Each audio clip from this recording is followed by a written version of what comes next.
오늘 우리 함께 나누실 말씀은 갈라디아서 2장 17절부터 21절까지의 말씀입니다. 갈라디아서 2장 17절부터 21절까지의 말씀, 우리 다 같이 함께 한 목소리로 합독하시겠습니다. 만일 우리가 그리스도 안에서 의롭게 되려 하다가 죄인으로 드러나면 그리스도께서 죄를 짓게 하는 자냐? 결코 그럴 수 없느니라. 만일 내가 헐었던 것을 다시 세우면 내가 나를 범법한 자로 만드는 것이라. 내가 율법으로 말미암아 율법에 대하여 죽었나니 이는 하나님에 대하여 살려 함이라. 내가 그리스도와 함께 십자가에 못 박혔나니 그런즉 이제는 내가 사는 것이 아니요 오직 내 안에 그리스도께서 사시는 것이라. 이제 내가 육체 가운데 사는 것은 나를 사랑하사 나를 위하여 자기 자신을 버리신 하나님의 아들을 믿는 믿음 안에서 사는 것이라. 내가 하나님의 은혜를 패하지 아니하노니 만일 의롭게 되는 것이 율법으로 말미암으면 그리스도께서 헛되이 죽으셨느니라. 아멘. 할렐루야. 이제 저희들이 지난주부터 원래 1월 달부터 갈라디아서를 저희들이 시작했는데 이제 이번 주 들어서 이제 갈라디아서를 이제 또 본격적으로 시작하게 됩니다. 사실 갈라디아서는 로마서와 더불어서 신약 성경 가운데, 그리고 전체 성경을 66권을 통틀어낸다 한다 할지라도 상당히 어려운 성경에 해당하는 말씀입니다. 왜냐하면 이 갈라디아서는 바울이 굉장히 논쟁적으로 이 성경을 편지를 쓴 것이고, 초대교회에 의해서 온전한 신앙을 어떻게 하면 갈라디아 교인들을 비롯한 초대교회 성도들을 신앙으로 온전히 세울 수 있을까에 대한 굉장히 기초적이면서도 굉장히 중요한 아주 신앙적인 문제, 신학적인 문제를 담고 있기 때문에 상당히 어려운 내용들이라고 볼 수 있습니다. 그러나 여러분도 한번 생각해 보시죠. 기초가 어렵죠, 가장. 그러나 기초는 가장 쉬운 거기도 합니다. 그러니까 기초만 잘 잡으면 그 이상의 것들을 우리가 할 수 있는 거죠. 그래서 상당히 어떻게 보면은 기초가 쉬우면서도 어렵고 어려우면서도 쉬운 것이 기초적인 문제라고 볼 수가 있습니다. 그러면 오늘 본문을 통해서 우리가 신앙의 기초, 신앙의 기본, 그것이 무엇이냐 다시 한번 우리가 볼 때에 늘 우리가 함께 말씀을 나누는 갈라디아서 2장 20절이 포함된 아주 핵심적인 오늘 본문을 우리가 만나게 됩니다. 자, 그런데 오늘 본문을 먼저 생각하기 전에 갈라디아서 2장 20절은 우리가 너무나 늘 우리 교회에서도 그렇고 저와 여러분이 늘 강조하는 말씀이기도 한데, 그 전에 보게 되면 18절 말씀을 우리 함께 다시 한번 보시게 되면 이런 말씀을 하게 됩니다. 만일 내가 헐었던 것을 다시 세우면 내가 나를 범법한 자로 만드는 것이라, 이렇게 얘기합니다. 그러니까 헐었던 것들을 그러니까 세웠던 것들을 어떻게 합니까? 헐거나, 그러니까 반대로 헐었던 것들을 다시 세우게 되면 이 문제가 심각해진다는 것이죠. 다시 말하면 뭐냐? 우리의 삶 속에서 헐어버린 것들이 있다는 거예요. 주님께서 뭘 헐으셨습니까? 저와 여러분을 구원하시기 위해서 죄의 허물들을 다 벗겨내셨죠. 할렐루야. 저와 여러분의 죄를 다 헐어버리신 분이 예수 그리스도의 십자가의 은혜인 줄 믿으시길 바랍니다. 자, 그런데 주님께서 그 십자가의 은혜를 통하여서 하나님께서 예수님을 보내셔서 이 구원의 역사를 이루시기 위해서 저와 여러분을 하나님의 자녀로 삼기 위해서 죄의 문제를 해결하셨잖아요. 그 전까지는 죄의 문제를 해결이 안 되니까 죄의 문제를 해결하기 위해서 자신의 인간의 노력으로 살든지, 아니면 그것으로 안 되니까 하나님께서 무엇을 이스라엘 백성들에게 주셨느냐? 율법이라는 걸 주셨죠. 그러니까 율법을 통하여서 하나님을 만나게 하시고 하나님과 가까이 지내는 삶을 살게 하셨던 거예요. 그러니까 여러분 생각해 보세요. 우리나라가 우리 말에 이런 말들이 있죠. 저분은 법 없이도 산다, 이런 말 있습니까, 없습니까? 여러분들 법 없이도 사십니까? 아니면 법 있어야 사십니까? 진짜요? 교통 질서 잘 지키시죠? 네. 그러면 여러분 생각해 보세요. 교통 질서가, 예를 들어서 우리가 교통법규라고 생각한다면 우리 모두가 다 교통법규 말 안 해도 잘 지킨다 하면 여러분들 교통법규라는 게 필요할까요, 안 필요할까요? 안 필요하죠. 누구나 다 잘 지키는데 뭐하러 그런 법이 필요하겠습니까? 안 지키는 사람들이 있으니까 뭘 만들까요? 법을 만들기 시작하죠. 그래서 예를 들어서 무슨 요즘에 우리가 이제 그 교통법규가 많이 강화가 됐잖아요. 예를 들어서 어린이 보호구역에서는 30km 이상을 넘지 않아야 되고, 그죠? 무조건 횡단보도에서 멈춰야 되고, 그 다음에 우회전 할 때는 요즘에는 멈추고 가야 됩니까? 안 멈추고 가야 됩니까? 솔직하게 우리 잘 지킵니까 안 지킵니까? 이게 잘 안 되더라고요. 이게 하긴 해야 되는데 워낙 습관이 그렇게 안 들어 있으니까 이게 멈췄다가 가려고 해도 이게 잘 익숙해지지가 않아요. 근데 그런 법들이 있잖아요. 그런 법들이 있는데 여러분 생각해 보면 그런 법들이 있는 이유는 뭐냐? 사람들이 그걸 어기기 때문에 생기는 거예요. 그러니까 무슨 말이냐면 법이 존재한다는 말은 법을 어기는 사람들이 있다는 거죠. 기준과 기초를 어기는 사람들이 있기 때문에 법이 강화가 되고 더 지키게 되고 더 만들어지게 되고 더 만들어지게 되고 더 만들어지게 되는 거예요. 그러니까 율법이 있다는 것 자체는 우리가 성경적으로 다시 돌아와서 생각해 보면 율법이 있는 그 자체는 사람들이 아주 착하기 때문에 더 이상 죄도 없이 지내기 때문에 율법이 있는 걸까요? 아니면 율법이 있는 그 자체는 사람들이 죄가 있다는 것을 반증하는 걸까요? 이제 그런 의미입니다. 그런데 하나님께서 예수 그리스도를 이 땅에 보내주셔서 우리의 죄와 허물들을 다 용서해 주셨습니다. 할렐루야.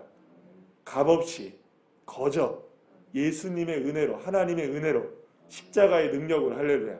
그러니까 우리가 값없이 은혜로, 하나님의 은혜로, 예수 그리스도의 십자가의 은혜로 우리가 구원을 받았단 말이에요. 그러면 이제는 더 이상 우리의 삶 속에 율법이 필요한가요? 안 필요한가요? 이제는 필요가 없는 거예요. 왜냐? 율법이 필요 없다는 게 아니라 율법을 뛰어넘게 되는 거죠. 왜냐하면 율법은 뭐 때문에 존재했었으니까? 죄인을 위해 존재하는 것이었으니까 이제는 율법이 더 이상 우리의 삶을 얽매이게 하지 못하는 거예요. 율법을 완성하신 누가 계시니까? 예수? 십자가의 은혜가 우리에게 있으니까. 그러니까 이전에는 우리가 율법을 지키며 살아야 그래도 하나님의 은혜로 산다고 얘기하는데 이제는 누가 와 계시는 겁니까? 아예. 예, 참 의이시고 참 진리이시고 참 길이시고 참 생명이신 예수님을 믿음으로 내 안에 누가 와 계신 겁니까? 예수님이 와 계시고 하나님이 와 계신데 아니 하나님이 높으십니까? 율법이 높으십니까? 그 당연하잖아요. 예수님이 높으십니까? 율법이 높으십니까? 율법을 높으시다고 그래. 율법이 높으냐? 예수님이 높으냐? 예수님이 당연히 높죠. 그분이 어디에 계시는 겁니까? 나와 함께 계시고 내 안에 계시는데 내가 다시금 스물스물 뭘 지금 지키자고 얘기를 하는 겁니까? 율법 중요해. 아니 이런 것들이 중요하지. 이런 것들이 이게 있어야지. 그러면서 이스라엘 백성들 가운데 이 초대교회 가운데 어떤 일이 벌어지냐면 지난 연말에도 제가 12월 달에도 우리가 베드로 전후서 배우고 유다서 이렇게 배우면서 그런 말씀을 드렸어요. 제가 어떤 말씀을 드렸냐면 초대교회를 가장 어렵게 했던 세력들이 있는데 어떤 사람들이냐면 첫 번째는 이 로마의 세력들입니다. 이 황제들. 그래서 늘 언제나 이스라엘 그러니까 예수 믿는 사람들을 뭘 했습니까? 박해를 하고 그리고 또 막 죽이고 막 이런 일들을 했어요. 근데 두 번째 사람들이 어떤 사람들이 문제였었냐면 이게 바로 예수를 못 믿게 하는 사람들이 어떤 사람들이 유대인들이 못 믿게 했던 거예요. 유대주의자들. 그러니까 기독교인이면서도 유대인들. 이 사람들은 뭘 지켜야 된다고 생각하냐면 뼛속 깊이 예전부터 유대인으로 살아왔기 때문에 이 사람들은 뭘 지켜야 되냐? 할례를 받아야 되고 뭐 또 해야 되고 뭐 율법도 지켜야 되고 이거를 해야만 니들이 하나님의 자녀가 될 수 있는 거야. 하나님의 자녀는 그냥 되는 게 아니야. 예수를 그냥 입으로 시인하고 믿는다고 되는 게 아니고 할례도 받아야 되고 뭐도 해야 되고 뭐도 해야 자꾸 이런 것들을 생각하는 거예요. 근데 그 사람들이 자꾸 공격을 해오는 거예요. 초대교회 성도들은. 그러니까 그 사람들을 생각할 때 어떻습니까? 이 사람들이 알아요, 몰라요? 초대교회 성도들은 잘 모른단 말이에요. 왜냐하면 다 이게 유대인들이 아니라 다 이방인들이 많잖아요. 헬라인들, 뭐 이런 사람들, 로마 사람들. 그러니까 이 사람들이 옛날에 구약 성경을 잘 알아요, 몰라요? 모른단 말이에요. 그러니까 그 사람들이 얘기하니까 그런갑다 그러면서 할례를 받아야 되나 말아야 되나 이런 생각을 하는 거죠. 그러니까 이 문제는 어떤 문제를 지금 이야기하고 있는 거냐면 이런 겁니다. 사랑하는 여러분, 저와 여러분이 구원받은 건 오직 주 예수 그리스도의 십자가의 은혜로 이루어진 겁니다. 은혜입니다. 은혜. 그냥 주어진 은혜입니다. 근데 거기에 자꾸 유대인들 주의자들은 무슨 생각을 하냐면 거기다 공로를 추가시켜야 된다고 생각합니다. 할례도 받아야 되고 뭐 또 해야 되고 이것도 해야 되고 저런 것도 해야 되고 이렇게도 해야 되니까 이거를 안 하면 너희들이 은혜가 그거 안 돼. 그러면 생각할 때 여러분들 잘 보세요. 이게 여기서 우리에게 딜레마가 뭐냐 하면 은혜는 눈에 보입니까? 안 보입니까? 안 보이잖아요. 이게 은혜는 확실하게 눈에 보이는 게 아니에요. 이게 그냥 굉장히 추상적인 개념이란 말이에요. 아, 여러분들 은혜 받으셨습니까? 그래도 아멘은 한번 해주시죠. 그냥 은혜 받으셨습니까? 아, 이렇게 아멘은 할 수 있어요. 그러면 보여주세요 하면 뭘 보여주지? 그렇잖아요. 무슨 의미인지 아시겠어요? 은혜는 확실하지만 눈에 보이진 않아요. 그런데 여러분, 행위는 확실하기도 하고 눈에 보이기도 하는 거예요. 그러니까 여러분들 무엇을 쫓아가는 게 훨씬 더 쉽나요? 눈에 보이는 걸 쫓아가는 게 훨씬 쉽잖아요. 그냥 은혜를 쫓아가는 거는 은혜 알겠어요. 할 수 있는데 보여달라 하면 보여줄 수 있는 게 없는 거예요. 그러니까 여러분들 한번 생각해 보세요. 이단이 있는 이유가 여기 있는 거죠. 예를 들어서 하나님의 교회 그러니까 그 하나님의 교회든 뭐든 간에 요즘에 뭐 또 하나 박옥수 있잖아요. 기쁜 소식이라는 데들. 그러니까 좋은 말들은 지들이 다 써요. 그죠? 우리도 기쁜 소식이 있는데 그죠? 그들만 있는 것으로 알고. 어쨌든 기쁜 소식 선교회인가 뭐 이 구원파 같은 이단들은요. 구원을 받았다고 얘기하면 언제 어디서 어떻게 받았느냐를 증거를 대라는 거예요. 그러면 애매해지죠. 아니 그렇게 중요한 구원을 받았는데 증거가 뭐냐? 언제 받았느냐? 이걸 몰라? 말도 안 돼. 이러면 언제 구원 받으셨어요? 몇 날 며칠에? 아니 여러분들 결혼기념일도 기억하고 생일도 기억하는데 어떻게 구원받은 날을 기억을 못하세요? 구원 안 받은 거죠. 자 이제부터 저를 따라하세요. 이게 이제 기쁜 소식 선교예요. 혹하시죠 지금도. 네. 이렇게 접근한다고요. 왜냐하면 제가 지금 말씀드린 것처럼 은혜는 눈에 안 보이고 행위는 눈에 보이니까 이것에 대해서 우리의 신앙이 흔들리는 거예요. 사랑하는 여러분, 예수의 십자가의 은혜와 하나님의 구원의 은혜는 우리에게 눈으로 보여지게 준 것이 아니라 은혜로 주어진 겁니다. 그냥 우리가 그것을 믿는 것입니다.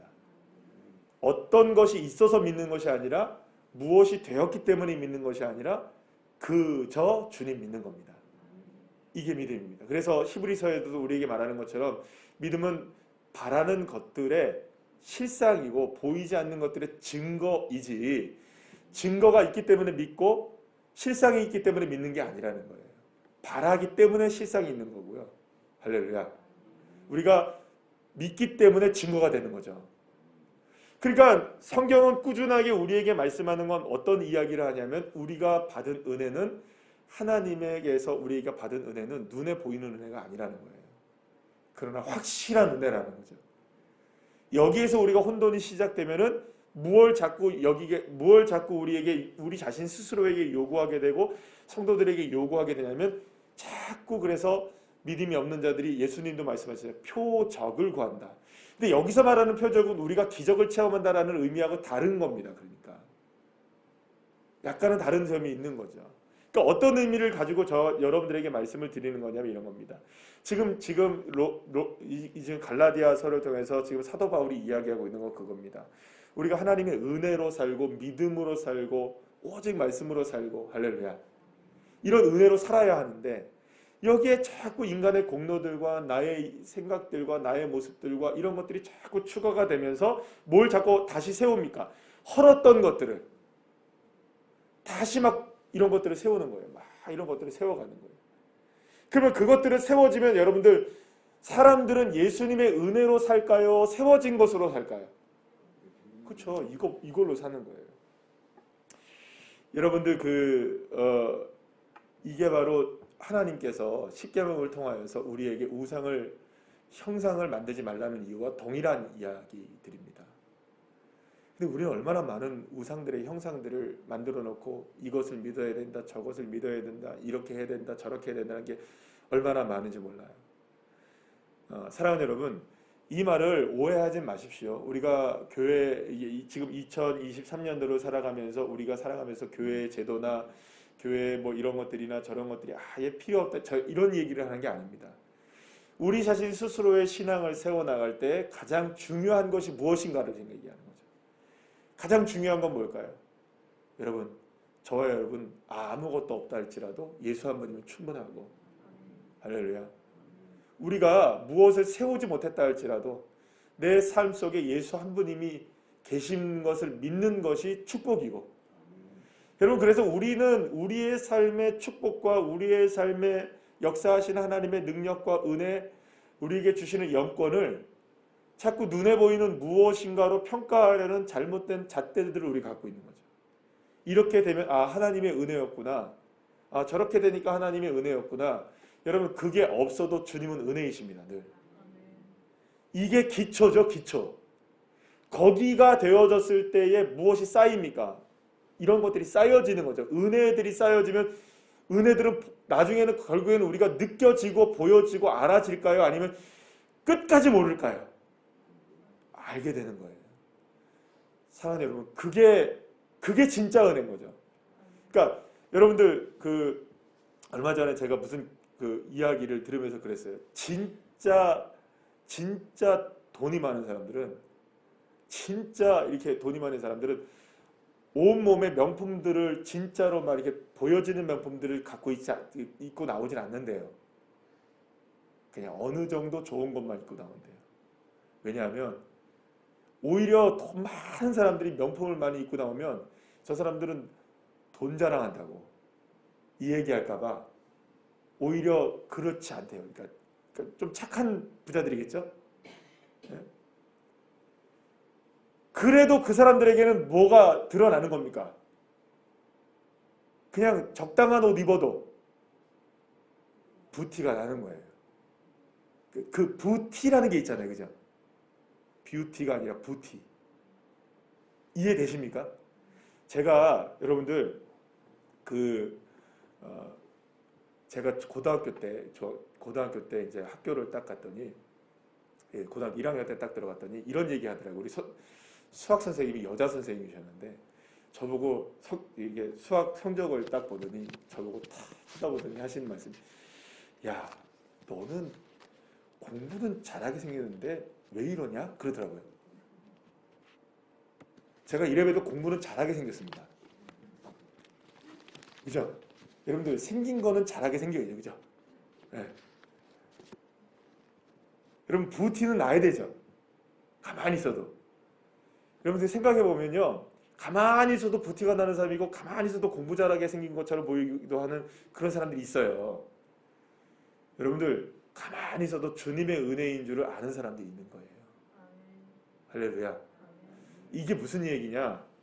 내가 예수 그리스도로 인하여서 죽은 인생임을 믿고 주님이 내 안에 사심을 믿는 그 자체 하나만으로도 저와 여러분의 인생은 충분하다는 거예요. 그 이상은 주님이 알아서 역사하시는 거죠.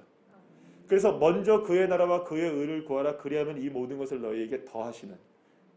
그래서 하나님의 축복의 역사는, 하나님의 역사의 영권의 역사들은요, 이 기본이 이루어진 사람에게 부어주시는 축복의 은혜입니다. 그러니까 저와 여러분이 기본 잘하자고 얘기하는 게 어떤 거냐?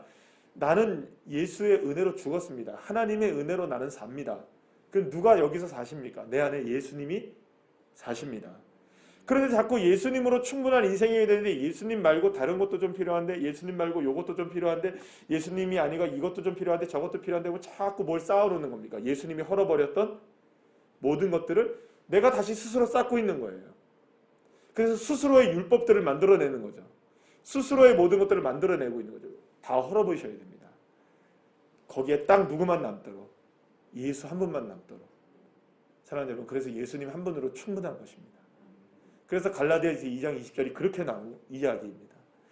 워낙 이 초대교회도 마찬가지고 지금도 마찬가지로 예수 아닌 그리스도인들이 많으니까, 예수가 내 안에 살지 않으면서도 예수가 산다고 이야기하는 사람들이 많으니까, 이게 너무나 그게 안 되니까 자꾸 뭘 포장하는 겁니까? 자기 자신 스스로 포장하는 거죠. 이거로 포장하고 저거로 포장하고 저걸로 포장하고 이걸 세우고 저거로 세우고 이렇게 해서 결국엔 저 사람 예수 잘 믿는 거구나 라고 생각하는 거예요. 그런데 알맹이는 있습니까? 없습니까? 안에 없는 거죠. 다른 것들로 채워나니까 와 멋있네 하는 거예요.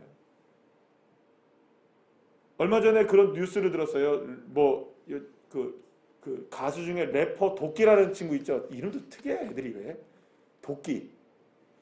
자기가 돈 자랑하면서 맨날 뭐 자동차 막 사고 부산에 있는 호텔 사고 막 이랬다는 애 들어봤습니까? 안 들어봤습니까? 목에다가 막 금 막 칭칭 막 감고 다니고 예전에 나왔지 한번. 근데 그 친구가 지금 세금을 못 내갖고 뭐 난리래요. 체납자가 돼가지고 그때부터 알아봤어요. 젊은 친구가 저러면 안 되는데 생각을 했었어요. 그때도. 그래서 한번 예전에 한번 얘기를 드린 것 같아요.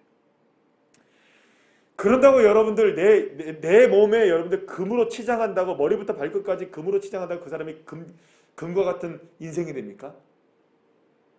아니잖아요. 우리의 신앙도 마찬가지고 믿음도 마찬가지입니다. 우리 딱 내세울 것 딱 하나밖에 없습니다. 우리의 신앙에서 내세울 것 딱 무엇일까요, 여러분들? 예수 그리스도. 할렐루야. 다른 거 아니에요. 내가 뭐 이런 것들 열심히 해서 저런 것들 열심히 해서 이렇게 돼서 저렇게 돼서 하나님 살아계시다 그게 아니고 그냥 예수님이 내 안에 계시니까 주님 살아계신 거고, 주님 내 안에 계시니까 주님 역사하시는 거고, 그래서 나는 죽고 누구는 사시는 겁니까? 예수로 사는 거. 예수님이 살았는데 다시금 예수님을 죽일 수 없잖아요. 우리 안에. 나는 죽었는데 나를 다시 세울 수는 없잖아요. 여러분 따라합시다. 나는 죽었습니다. 여러분들 이게 평생의 고백이 되시길 소망합니다. 또한 예수님이 내 안에 사십니다. 여러분들의 평생의 고백이 되시길 축복합니다. 나는 죽고 예수로 사는 인생. 사랑하면 이게 기본이지만 가장 어려운 거잖아요. 그래서 이 기본만 잘 지키면 되는데 이 기본이 안 되니까 신앙이 어려워지는 거죠. 사랑하는 여러분, 저와 여러분이 올 한 해 시작하면서 우리가 영적인 회복에 영권에 도전하는 믿음의 사람들이 되기를 원하는데요. 그 영권에 도전하는 것은 이 기초가 단단한 사람들이 그 위에 세워지는 하나님의 역사인 것이죠. 그래서 이 기본이 다시금 저와 여러분에게 견고하게 세워져서 기본을 넘어서 하나님의 역사를 경험하게 하시는, 할렐루야. 저와 여러분 한 분 한 분들 다 되시기를 간절히 축원합니다. 기도하시겠습니다.